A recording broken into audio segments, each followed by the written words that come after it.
Et avec joie.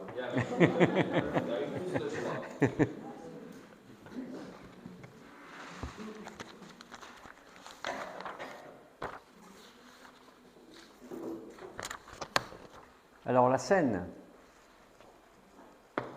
se passe autour d'un bébé de quelques jours et un homme et une femme témoignent et ces deux personnes nous donnent un bel exemple de foi et de piété.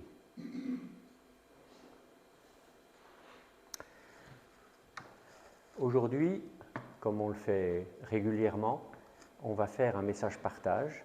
Donc je vais lire le passage que j'ai choisi et je vais le lire lentement pour qu'on s'imprègne de ce passage qui est franchement magnifique, comme beaucoup de passages de la Bible, hein,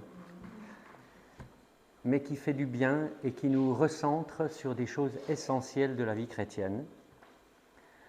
Et c'est pour ça que j'aime beaucoup ce passage qui comporte deux témoignages de personnes fidèles, de personnes pieuses, qui ne font pas nécessairement beaucoup de bruit, dont on ne parle qu'une fois dans la Bible.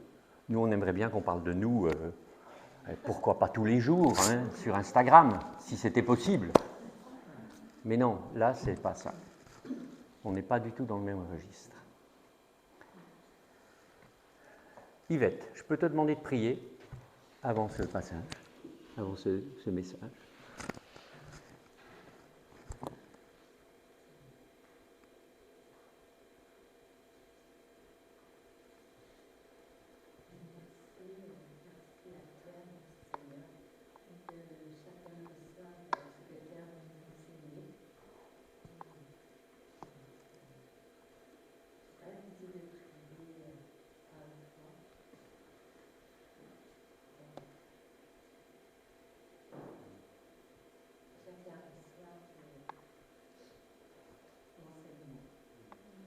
Amen. Merci Yvette, désolé de t'avoir mis un peu dans l'embarras. il faut un commencement à tout, hein, et on se jette. Hein. Alors, j'aimerais qu'on prenne nos Bibles et qu'on lise 13 versets, 14 exactement, dans l'Évangile de Luc, au chapitre 2, et les versets 25 à 38.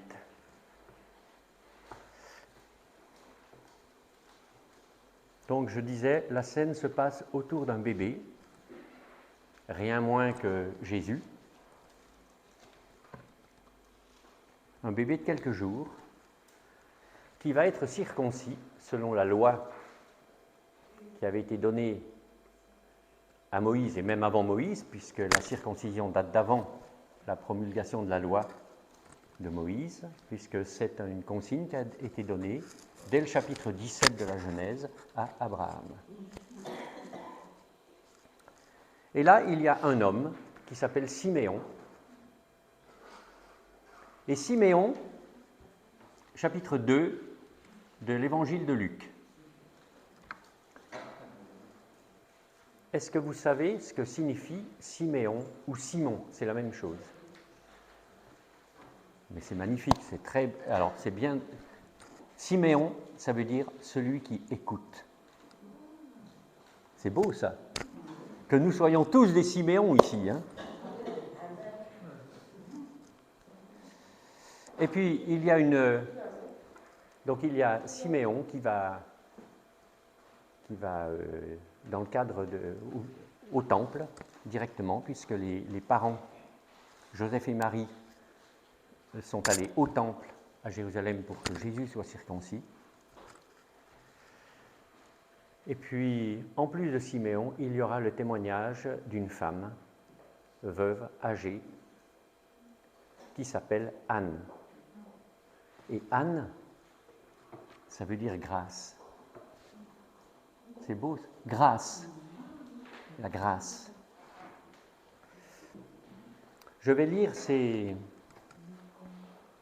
quelques versets À la suite de quoi, je vous laisserai la parole pour vos réactions, vos questions, vos commentaires, voilà, qui enrichiront chacun. Le but est que chacun soit enrichi par l'autre.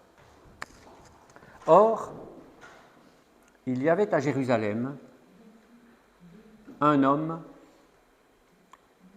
Dorothée, tu cherches le passage? C'est bon? D'accord. Or, il y avait à Jérusalem un homme appelé Siméon.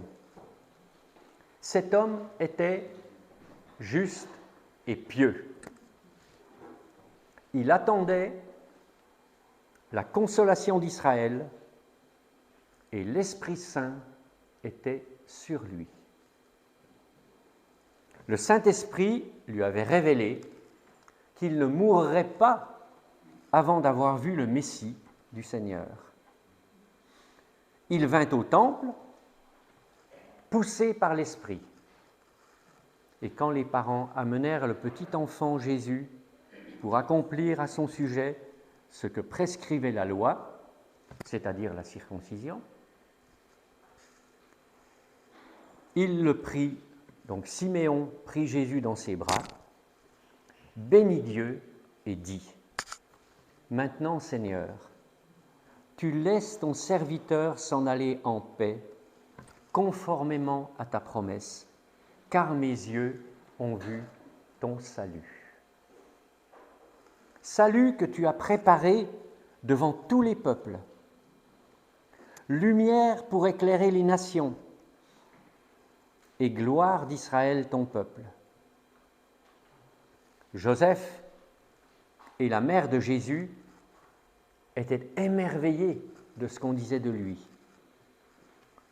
Siméon les bénit et dit à Marie sa mère : « Cet enfant est destiné à amener la chute et le relèvement de beaucoup en Israël, et à devenir un signe qui provoquera la contradiction. Toi-même, une épée te transpercera l'âme. Ainsi, les pensées de beaucoup de cœurs seront révélées. » Il y avait aussi une prophétesse, Anne, fille de Phanuel, de la tribu d'Aser. Elle était d'un âge très avancé. Elle n'avait vécu que 7 ans avec son mari après son mariage. Restée veuve et âgée de 84 ans, elle ne quittait pas le temple. Elle servait Dieu nuit et jour, dans le jeûne et dans la prière. Arrivée elle aussi à la même heure, elle disait publiquement sa reconnaissance envers Dieu et parlait de Jésus à tous ceux qui attendaient la délivrance à Jérusalem.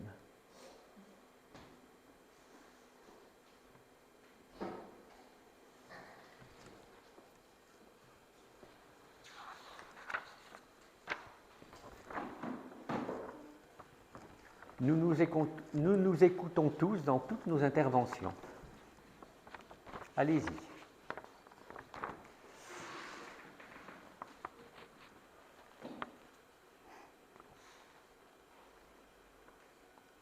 Yvon n'est pas là, hein. C'est pas lui qui va démarrer aujourd'hui, hein. Oui, Michel.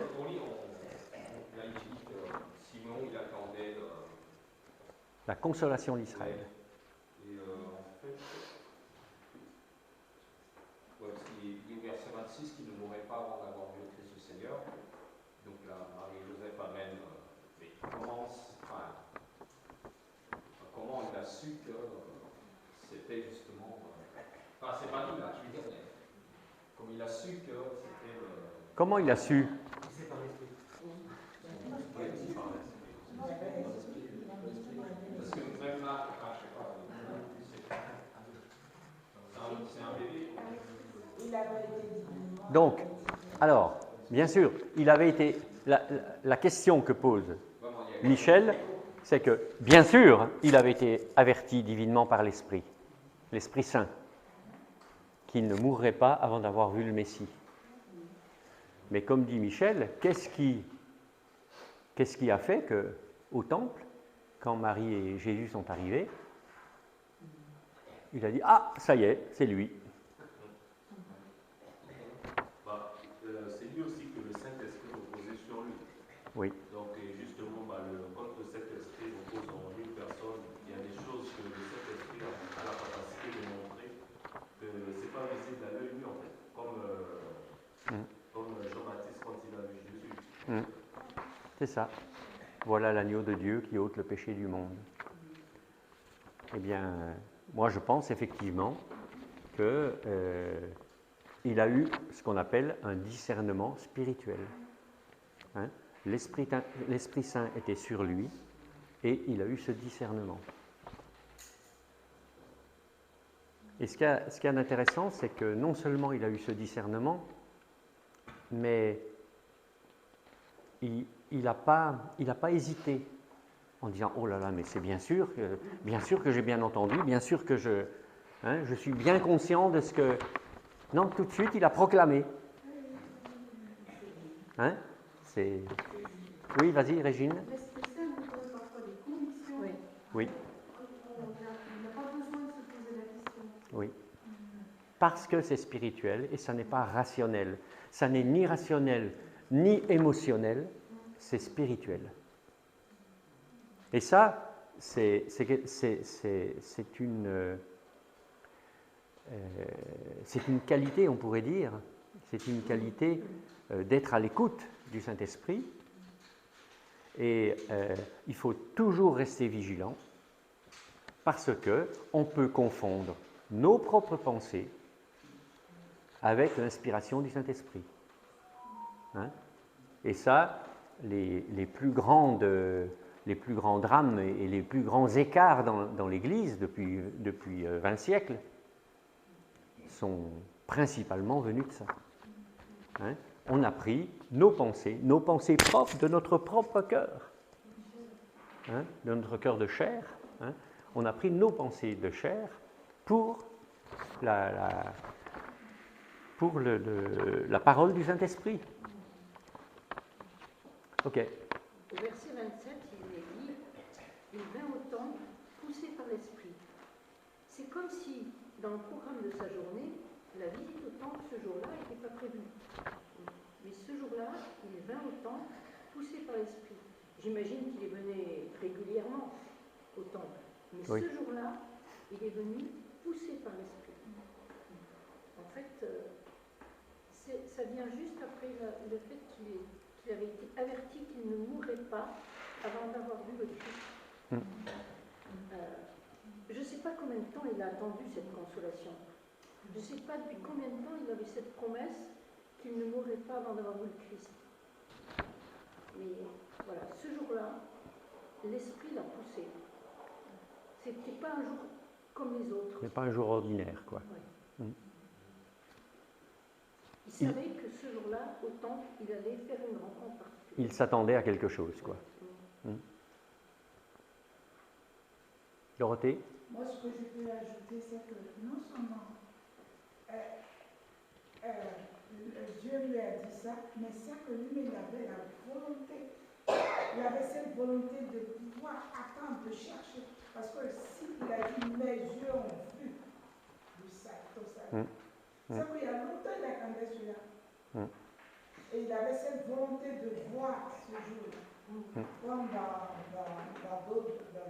le livre, il y a un qui dit, mes yeux ont vu l'armée spirituellement. Donc, non seulement il y a la volonté de la personne qui espère voir ce truc, et il y a l'esprit qui communique avec.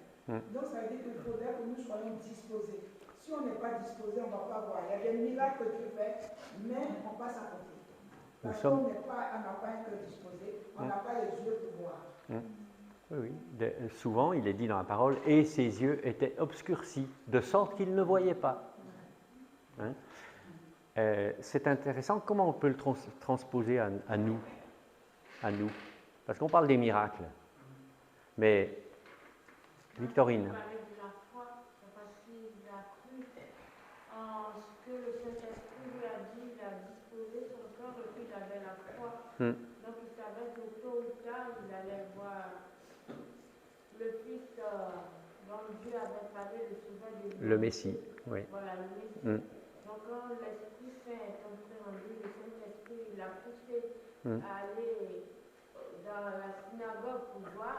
Au temple, Ce oui. jour-là, Hmm. il a cru en la Hmm. parole que le Saint-Esprit Hmm. avait mis dans Hmm. son cœur. Oui, oui. Celui-ci est le Fils bien-aimé. Hmm. S'il n'avait pas la foi, il n'allait pas. S'il n'y avait pas la foi, il n'aurait pas pu. Hein? Mais il y a eu, j'ai bien aimé aussi ce qu'a dit Dorothée, un cœur disposé. Annie a dit tout à l'heure, depuis combien de temps? Depuis combien de temps? Et l'apôtre Pierre aussi, dans la première ou seconde lettre de Pierre, je ne me souviens pas, il dit, mais les moqueurs, par rapport aux chrétiens, ils disent, mais vous attendez sa venue, mais depuis combien de temps vous attendez sa venue? Mais comment nous attendons? Si on veut transposer ça à nous, bon, le Messie, si je veux dire, historiquement, c'est du passé. Mais Jésus a dit, je viens bientôt. Comment nous l'attendons? Comment nous l'attendons? Parce que c'est surtout, si on veut vraiment faire un parallèle entre la disposition de cœur, la situation, on pourrait dire, et la disposition de cœur de Siméon, eh bien, Jésus nous a dit à chacun de nous, Jésus revient, Jésus vient bientôt. Il l'a dit, il l'a promis. Les derniers versets de la Bible, c'est « je viens bientôt ». Hein? Comme si c'était, bon, la révélation est achevée, et la dernière phrase, c'est important. Hein? Pour que, surtout, on n'oublie pas ça. Comment entretenons-nous cela dans notre cœur? La Bible dit que celui qui a cette espérance en lui se purifie comme lui est pur. Donc ça a une incidence aussi dans notre marche. Mais comment on attend? Avec foi, avec cette fidélité qu'avait Siméon. Mais on voit que notre Siméon, il a fait preuve de foi, comme tu l'as dit Victorine, il a fait preuve de persévérance, parce que, encore une fois, on ne sait pas depuis combien de temps cette promesse était là, mais il l'avait gardée dans son cœur. C'est ça qui est important. Il l'avait gardée. Il n'a pas dit « Oh, j'ai dû me tromper. Le Saint-Esprit m'avait dit ça, mais peut-être ce n'était pas le Saint-Esprit. » Enfin bref, on peut se poser 1000 questions. Mais Siméon a été ferme dans sa foi, persévérant, et le jour J, eh bien, il était prêt. Pour nous, le jour J, il faut qu'on soit prêt aussi. Par la foi, par la confiance. D'autres réflexions?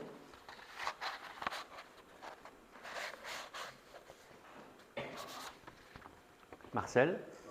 C'est aussi intéressant de remarquer qu'il y a eu la déclaration de deux personnes. Oui. C'est pas que dans la loi juive, il est dit quelque part justement pour qu'une parole soit approuvée, il faut au minimum 2 témoins. Je pense que là, ça répond. Par la bouche de 2 ou 3 témoins, dit la parole de Dieu, toutes choses seront établies. Établi, c'est... Hein? Par la bouche de 2 ou 3 témoins. Là, il y en a 2, c'est suffisant. La chose est établie, c'est bien le Messie. OK? D'autres choses? Juste une petite comparaison entre le verset 25 et le 38. Siméon attend la consolation d'Israël et Anne, elle annonce la délivrance de Jérusalem. Voilà. Oui, oui. Alors, ils ne savent pas encore quelle forme tout ça prendra, bien sûr. Ils ne savent pas. Ils n'ont pas toute la révélation. Mais Dieu a fait une promesse, il avait promis que le Messie viendrait et qu'il délivrerait Israël. Alors eux, ils attendaient une délivrance militaire, hein, et c'était une délivrance du cœur, tellement plus importante. Il y a aussi de la joie de connaître le sauveur, un futur sauveur, Anne et puis Siméon, quoi. Enfin, ils louent Dieu pour la rencontre qu'ils font, quoi. Enfin, ça leur procure, c'est plus que tout le reste, quoi. Oui. Anne a 84 ans, et puis Siméon, on ne sait pas quel âge elle a, mais ils ont des... On ne sait pas, c'est pas dit. Hein. Ils sont toujours fidèles, quoi. Oui. Et ils vont au temple. Ouais. Elle va pas au temple, elle y est. Hein? Elle reste. Oui, elle y va, oui, mais oui, c'est vrai. Est-ce que nous, on vient tous les dimanches chaque fois, enfin, avec joie, Ouais. dans l'attente du sauveur? Ouais. Mais c'est quand même assez étonnant, cette révélation au verset 34, que Siméon peut faire, quoi. Cet enfant est destiné à amener la chute et le relèvement de plusieurs. Il en sait des choses. Hein. Il en a. C'est pas seulement. Il n'a pas seulement conscience que c'est Jésus, mais il a conscience de tout ce qui va suivre. Toi-même, une épée transpercera l'âme, afin que les pensées de beaucoup de cœurs soient dévoilées. Il y a beaucoup de choses dans ces déclarations. Et c'est intéressant de voir qu'il y a une prophétie générale et puis il y a une prophétie particulière pour Marie. Une épée te transpercera l'âme. Ok? D'autres remarques? Sinon, je partagerai avec vous ce que j'ai préparé. Oui. Alors déjà, à propos de Siméon, il y a 4 points qui caractérisent Siméon.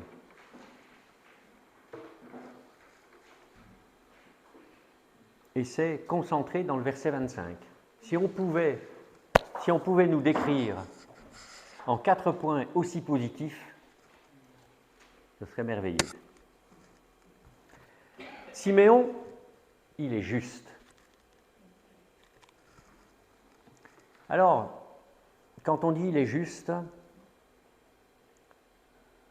je pense que ça signifie prioritairement, c'est une personne dont les pensées, les paroles et les actes sont conformes à la parole de Dieu. Et Siméon vit dans la conformité avec la parole de Dieu.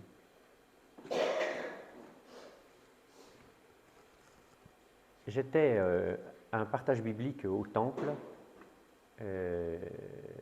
mercredi après-midi. Mercredi après-midi. Et donc c'était moi qui animais le partage biblique. Et il y a des personnes qui n'ont pas conscience de l'importance de la parole de Dieu.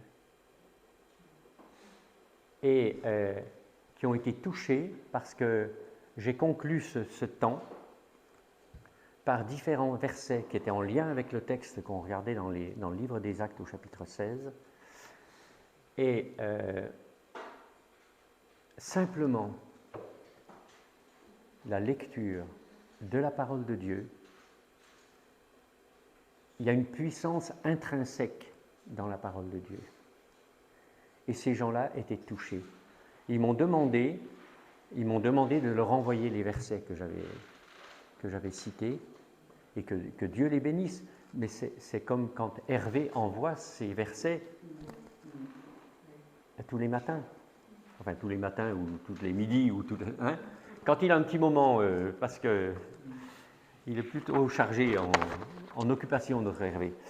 Mais la parole de Dieu a une puissance. C'est la parole de Dieu. Et c'est important d'être fidèle à la parole de Dieu. Et nous avons besoin, chacun de nous, de la méditer. Et puis peut-être des fois aussi de la lire tout simplement, de la lire, de l'écouter. Et l'Esprit de Dieu qui était sur Siméon, il est en nous. Et il a dit qu'il nous conduirait dans toute la vérité. Alors, soyons confiants, avançons. On peut être perturbé des fois par certaines interprétations qu'on entend à droite à gauche. Mais ça ne change pas la parole de Dieu. Elle est là. Et c'est notre guide, c'est notre phare. Il est juste. Il est pieux. Celui qui est pieux, c'est celui qui est fidèle. C'est celui qui respecte Dieu, qui craint Dieu. Dans les anciennes versions, c'est craindre. Dans les nouvelles, c'est respecter. Parce que les gens craindre. D'ailleurs, on en a parlé avec Marc et Marie mercredi. Alors, la crainte de Dieu, c'est pas « j'ai peur de Dieu ». Non, c'est « je respecte Dieu dans sa majesté, dans ce qu'il est, dans ce qu'il a fait ». Il attend le Messie. On l'a vu ça, avec... c'est quelqu'un qui sait attendre. Il attend. On l'a dit, on ne sait pas depuis combien de temps il a cette promesse, mais il attend fidèlement. Il n'est pas dit qu'il attend tous les jours, mais en tout cas le jour J, il attendait encore. Ça veut dire quand même il a entretenu cette attente. Et nous, c'est pareil. Sachons entretenir cette attente. Et puis, il vit dans la proximité de l'Esprit Saint. Ces 4 choses sont fondamentales. Nous avons besoin de l'Esprit Saint pour avancer. Nous avons besoin d'être, on pourrait dire, branchés, connectés à l'Esprit Saint. Faute de quoi, ce sont nos propres pensées qui prendront le dessus. Et là, c'est la cata. Et puis cette proximité du Saint-Esprit, elle a des effets. Il a reçu une révélation personnelle, il ne mourra pas avant d'avoir vu le Messie. L'Esprit Saint le guide de manière habituelle, donc ce n'est pas simplement un coup et puis après un grand blanc, non, il le conduit de manière habituelle. Et l'Esprit Saint de manière ponctuelle, parce qu'il le conduit, parce qu'il écoute l'Esprit Saint de manière habituelle, quand l'Esprit Saint intervient de manière ponctuelle, il entend et ça le pousse à agir. Il est poussé par l'Esprit Saint pour aller au temple. Et l'Esprit Saint lui permet de discerner spirituellement que le petit enfant qu'il voit est bien le Messie attendu.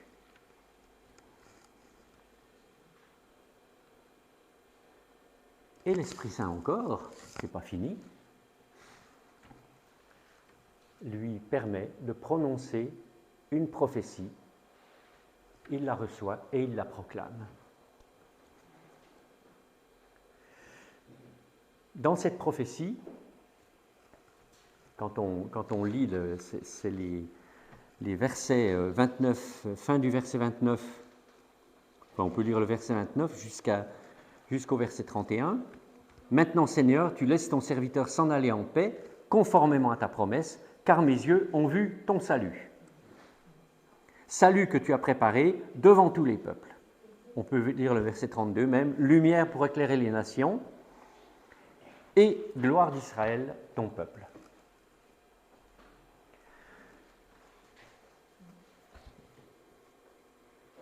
Siméon croit au salut. Le Messie est le salut. J'ai vu ton salut. C'est qui? C'est le Messie. C'est quoi? C'est le Messie. Et le salut est concentré dans le Messie. Il n'y a pas d'autre nom sous le ciel par lequel il nous faille être sauvés. C'est le nom de Jésus. Il croit au salut et il croit aussi à son universalité. C'est-à-dire le salut, il est pour tout le monde, pour tous les peuples. Le salut, il est pour celui qui croit, mais ça s'adresse à chacun. Chaque créature peut être amenée à cette démarche parce que Jésus-Christ à la croix, il est mort pour chacun.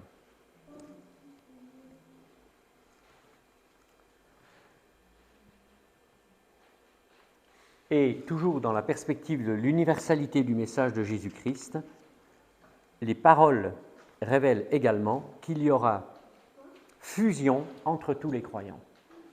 Tous les croyants en Jésus-Christ formeront un seul peuple. Alors je voudrais vous lire ce passage dans le chapitre 2 de la lettre aux Éphésiens, les versets 13 à 16. Et ça se passe vraiment de commentaires. Mais maintenant, en Jésus-Christ, vous qui autrefois étiez loin, c'est-à-dire tous ceux qui ne faisaient pas partie du peuple d'Israël, vous qui étiez loin, vous êtes devenus proches par le sang de Christ. En effet, Jésus est notre paix. Lui qui des deux groupes, Israël et tous ceux qui ne faisaient pas partie d'Israël, lui qui des deux groupes n'en a fait qu'un et qui a renversé le mur qui les séparait. Par sa mort, il a rendu sans effet la loi avec ses commandements et leurs règles, afin de créer en lui-même un seul homme nouveau, qu'il soit juif. Alors la Bible dit qu'il soit grec, hein, mais bon, ça veut dire qu'il soit hors juif. Hein. Un seul homme nouveau à partir des deux, établissant ainsi la paix. Il a voulu les réconcilier l'un et l'autre avec Dieu. Le peuple juif, le croyant, celui qui croit en Jésus-Christ, qui est d'origine juive, et celui qui ne croyait en rien ou en des idoles et qui s'approche de Jésus-Christ, eh bien, ils forment un seul corps qui est l'Église. Et cette œuvre, c'est le résultat direct de l'œuvre de la croix.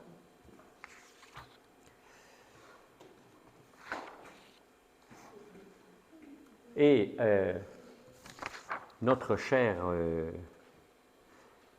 Siméon précise aussi, il est lumière pour éclairer les nations et gloire d'Israël ton peuple. Encore une fois, il s'adresse aux deux.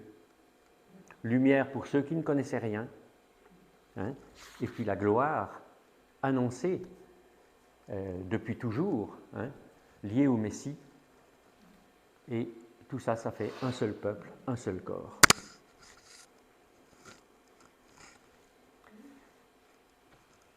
Siméon poursuit son discours prophétique au verset 34 et 35.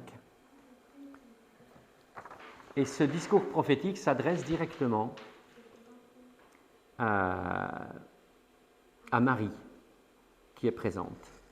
Cet enfant est destiné à amener la chute et le relèvement de beaucoup en Israël et à devenir un signe qui provoquera la contradiction.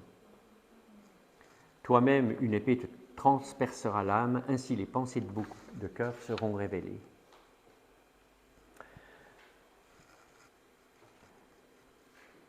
Alors, Siméon s'adresse à Marie et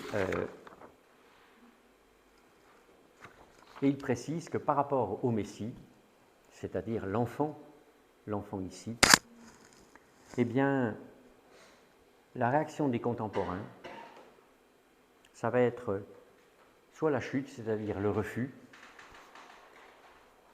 ou le relèvement, c'est-à-dire l'acceptation. C'est encore vrai aujourd'hui. Il y en a qui veulent et qui s'approchent de Dieu par la foi. Je nous encourage tous à nous approcher de Dieu. Hein. Ça vaut pour le pas initial, mais ça vaut aussi pour la suite, hein, de notre vie. Toujours être proche de Dieu, chercher en tout cas, quand on s'éloigne, de revenir. Et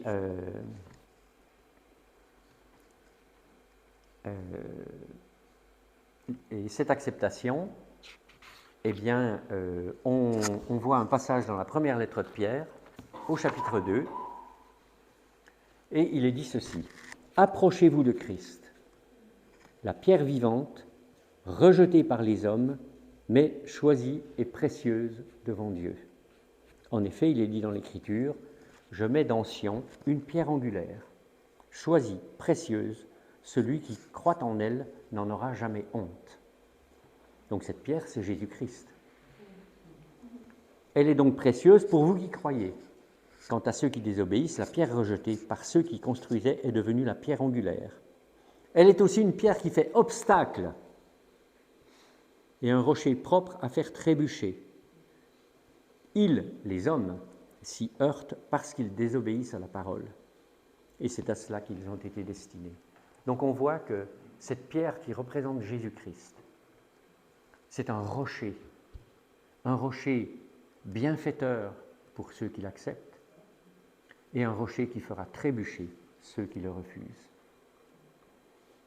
Et c'est une parole solennelle que dans nos cœurs, nous ne refusions pas. On a chanté pendant toute dans ce temps de louange, le prix payé par Jésus-Christ pour que celui qui l'accepte soit sauvé. Ça ne demande pas de l'intelligence, ça ne demande pas un bon raisonnement, ça demande une disposition de cœur de se tourner vers Jésus-Christ et de lui dire « Oui, je désire que tu conduises ma vie, je m'approche de toi. »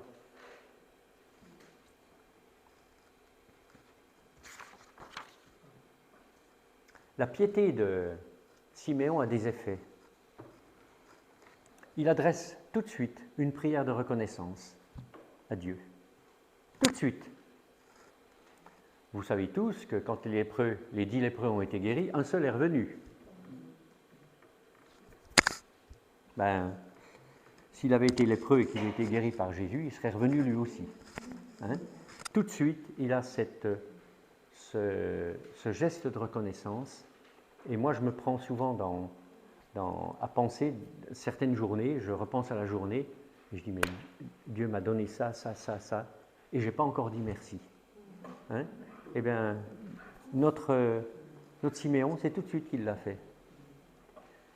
Et puis, alors c'est formidable, il est prêt à quitter la vie terrestre sans regret.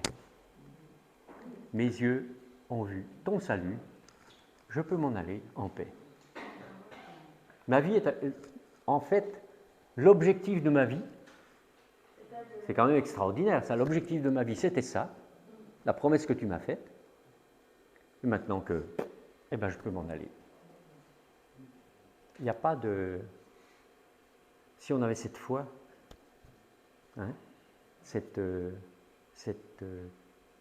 non seulement cette foi, mais cet engagement de dire, mais Jésus a fait cette promesse, qu'est-ce que j'attends ? Il a fait cette promesse de son retour, qu'est-ce que j'attends ? À propos de Anne, ça va être plus court, parce que le texte est quand même relativement et sensiblement plus court. Elle aussi, elle est pieuse. Elle ne quitte jamais le temple. Ça, c'est une belle caractéristique. Alors, nous, est-ce que nous quittons le temple ? Alors, le temple, ce n'est pas l'église. Je ne vous demande pas de faire un sitting dans le temple jour et nuit. Ce n'est pas ça. Mais ça veut dire que spirituellement, elle était... pour nous, dans l'application, il faut nous encourager à être toujours branchés au bon endroit. Elle sert Dieu nuit et jour. Voyez le niveau de son engagement. Elle est reconnaissante de la même manière que Siméon. Tout de suite, elle a loué Dieu.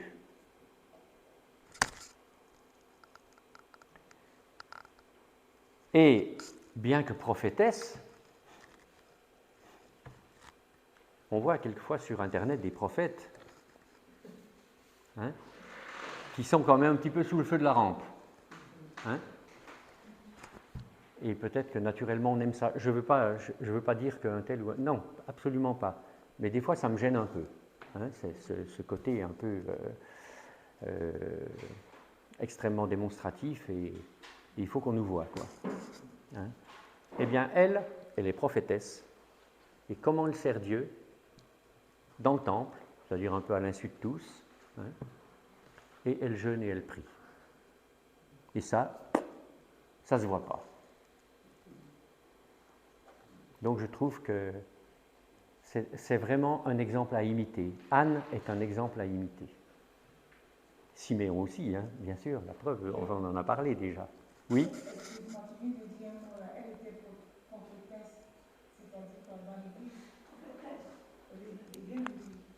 Oui. Oui, c'est-à-dire parce que Eh ben, alors, j'ai pas tout compris ce que tu as dit, non? tu viens de dire qu'Anne était prophétesse. Oui, elle était prof. Tu dis parce qu'on dit elle n'était pas le temps. Elle était prophétesse dans le temps, ça ne dit pas. Je ne sais pas, le texte ne le dit pas. Elle était prophétesse. Elle avait un don de prophétie. La Bible ne conteste pas son don en disant elle était une fausse prophète. Non, pas du tout. Elle était prophétesse. Hein? Et alors, d'une certaine manière, elle l'a exercé, parce que tout de suite, elle aussi, elle a reconnu Jésus. C'est bien son don de prophétie qui a... Parce qu'en fait, est-ce qu'elle n'a pas été témoin de ce que vous avez De ce qu'a dit qui? Siméon. Oui. Étant survenue, elle aussi, à cette même heure. Oui. Donc, elle a peut-être été témoin. Il semble qu'ils ont été ensemble à ce moment-là. Elle loue Dieu. Oui. Elle a peut-être entendu ce qu'a dit Siméon. Pas de problème. Mais elle l'a cru. Et elle l'a cru. Hein? Et puis, bon, de toute façon, elle avait un cœur bien disposé. Et puis encore, quoi qu'il en soit, on ne sait rien de son service prophétique. Hein?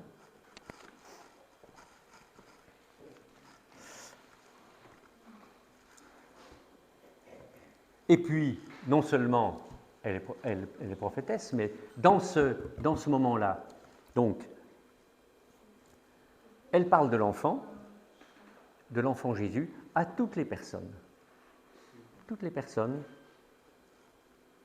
qu'elle rencontre et qui sont, alors le texte dit, à tous ceux qui attendaient la délivrance à Jérusalem. Donc je ne sais pas comment elle l'identifiait, mais en tout cas, elle est témoin de quelque chose qui est fondamental, qui est le Messie attendu depuis des siècles par le peuple juif. Elle est convaincue que c'est le Messie, et elle le partage. Vous voyez à peu près ce que je veux dire aussi pour nous. Hein? Nous sommes invités à partager l'Évangile avec discernement, avec amour, c'est-à-dire en aimant nos prochains. Hein? Mais nous avons ce service. Alors, un peu en conclusion, Dieu nous parle fort par ces deux exemples, moi je trouve. Et pourtant, encore une fois, on ne parle qu'une fois d'eux dans la Bible, ici. Avant et après, on n'en reparle plus. Il y a leur foi, leur disposition de cœur, leur piété, leur fidélité, leur écoute de Dieu, leur attachement aux promesses de Dieu, leur discernement spirituel, le service discret et intense d'Anne, nuit et jour, dans la prière et le jeûne. Ils ont été choisis pour être les témoins de Dieu à un moment crucial, la circoncision de Jésus, le Fils de Dieu. Leur spontanéité à louer, à exprimer leur reconnaissance, à glorifier Dieu et à témoigner du Messie. Et le point d'orgue que je trouve, le point d'orgue de leur vie qui traverse ce passage biblique, c'est leur persévérance dans l'attente confiante du Messie, de la réponse des promesses de Dieu. Qu'il en soit de même pour nous. Et que l'un et l'autre soient à leur tour chacun des exemples pour nous. Alors, sommes-nous fidèles à Dieu, à ses promesses, à l'exercice du service qu'il nous a confié, fidèles dans notre reconnaissance et notre louange, pas simplement le dimanche matin? Sommes-nous à l'écoute du Saint-Esprit? Qu'attendons-nous? Quelle révélation avons-nous reçue en laquelle nous avons cru? Sommes-nous à la fois prêts à partir et consacrés, comme eux, dans la justice et la piété, jusqu'à notre départ de cette terre ou le retour de Jésus-Christ pour nous enlever? Philippiens 3 versets, j'ai terminé. Quant à nous, les chrétiens, notre droit de cité est dans le ciel, d'où nous attendons aussi comme sauveur le Seigneur Jésus-Christ. Notre droit de cité. est dans le ciel. Sous-entendu, notre droit de cité n'est pas ici. Il est là-haut. Apocalypse 22, 17, 20 et 21. L'esprit et l'épouse. Ah, non, attendez, un petit verset avant. J'ai sauté un verset. Matthieu 24, verset 46. Heureux le serviteur que son maître, à son arrivée, trouvera occupé à son travail. Les Thessaloniciens, comme ils savaient que Jésus allait revenir, ils avaient tout arrêté. Ils faisaient, eux, alors pour le coup, un sitting. Ils ne travaillaient plus parce que Jésus allait revenir. Non.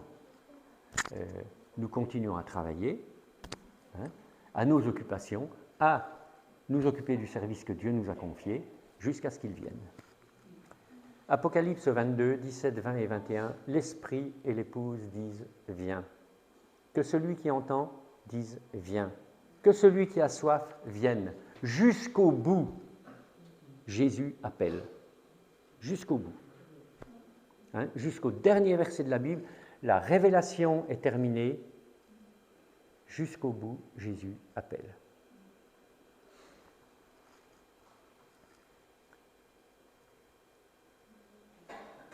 Alors, que celui qui entend dise viens, que celui qui a soif vienne, que celui qui veut de l'eau de la vie la prenne gratuitement, le salut est gratuit. Celui qui atteste ces choses dit oui, je viens bientôt. Celui qui atteste, c'est Jésus-Christ. Je viens bientôt. Amen. Viens. Je n'ai pas terminé, mais on peut dire amen quand même. Amen. Viens Seigneur Jésus. Que la grâce du Seigneur Jésus-Christ soit avec tous les saints. Amen. Bon dimanche. Oui.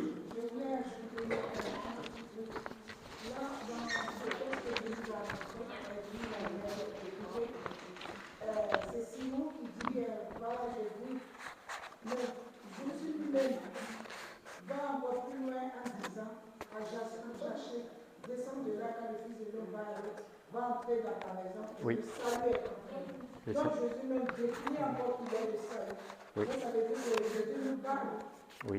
Ce n'est plus Simon, mais Jésus même lui dit. Tout à fait, je suis d'accord. Allez, bon dimanche et bonne semaine.